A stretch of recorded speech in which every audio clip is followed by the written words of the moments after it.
Hello everyone and welcome back to our new video. If you are using GetResponse for email marketing and maybe automation, connecting it to Shopify lets you track sales and customers easily.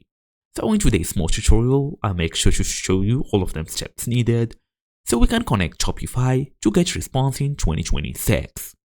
Let's get started. Well, first we have to create or log in to GetResponse website and make sure your account is fully ready.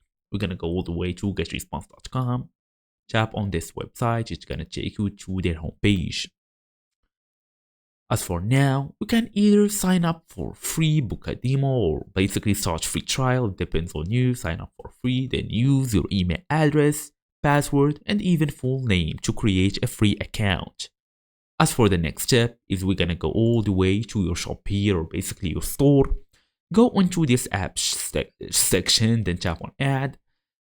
Tap on Shopify App Store here, it will take you to this Shopify App Store website. We're gonna go and look for GetResponse app. Okay, GetResponse app. Well, this is it.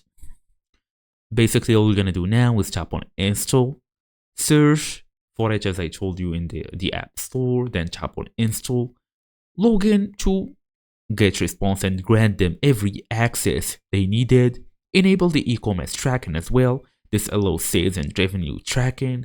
Choose a list for subscribers. Select where Shopify contacts will be added as well. Create automation workflows. Set up abundant cart or even purchase follow-ups. You can also go ahead and run a test. Subscribe with a test email or even place a test order to see if it's working properly. And that's basically it. Thank you all for watching, and I will see you in the next video.